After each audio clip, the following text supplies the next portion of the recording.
අපි චිත්‍රයක් හඳින්න ලෑස්ති වෙන්නේ. මේ ඉන්නේ artist. I'm the customer, she's the artist. පුරුද්දක් විතර පොඩි කාලේ ඉඳන් චිත්‍ර අඳිනවද? හැමතැනම බිත්ති වල එහෙම ඇඳලා පොඩි කාලේ. ආයෙත් ඇඳගත්තා. ෂා. This is nice නේ. Right. Rashmi. Yes sir. මට මේක ඕනේ. I will take this. වෙන මොනවද සර් තව ඕන? හා? වෙන මොනවද සර් තව ඕන? තව මොකුත් එපා මට මේක විතරයි ඕනේ.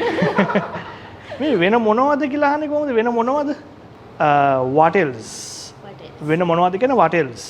වෙන මොනවද what else? දාලා question එකක් අහන්න පුළුවන්. මට මතක අපි simple present tense ඉගෙන ගත්ත පන්තියේ. ඈ do you වෙන මොනවද වාට ඕනේ what else do you want? දැන් මොකද මේකේ තේරුම? එහෙම තේරුමක් නැහැ නේ. තේරුමක් නැහැ. ඒ තේරුම අපිට තේරෙන්නේ නැහැ. වාට විතරයි තේරෙන්නේ. ඔව්. ඔයාගේ නම ලියලා නැද්ද මේකනේ? නෑ සර්. පොඩි කාලේ නම් චිත්‍ර අඳිනවා. ඔව් සර්. හරි. එතකොට වෙන මොනවද මට කියන ටක් ටක් ගාලා බලන් ඉන්න අයට තේරෙන්නේ. හරිද? ඔයගොල්ලෝ තහගන්න ටක් ගාලා ඔය දෙන්න. උත්තර දෙන්න. වෙන මොනවද ඔයා කන්නේ? කනවට කියන්නේ eat. කියන්නේ. What else do you eat? What else do you eat? මට පිටිපස්සෙන් හයියෙන් සද්ද ඇහෙන්න ඕනේ. වෙන මොනවද ඔයා හිතන්නේ? කියන්න. What else do you think? පිටිපස්ස. What else do you think? පිටිපස්සේ ඉන්නේ උගේ කන් ඇහෙන්නේ නැහැ මේ. වෙන මොනවද ඔයා ලියන්නේ? ලියනකොට කියන write. What else do you write? What else do you write? වෙන මොනවද ඔයා බොන්නේ? What else do you drink? What else do you drink? වෙන මොනවද ඔයා උයන්නේ? You are married, right? No.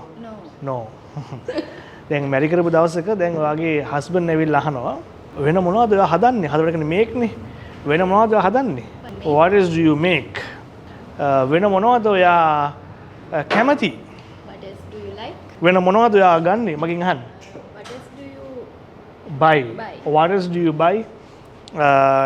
I will take this and this. මම මේ දෙක ගන්න. Thank you very much Rashmi. Thank you sir. තවදුරටත් ලස්සන චිත්‍ර අදින්න පුළුවන් කියලා ප්‍රාර්ථනා කරනවා. Then see you guys in the next video. Then we learned what else. මොකද්ද?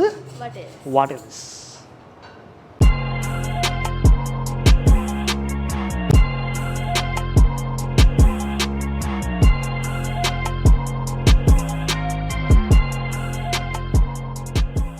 Spoken English by Malith Kodagoda.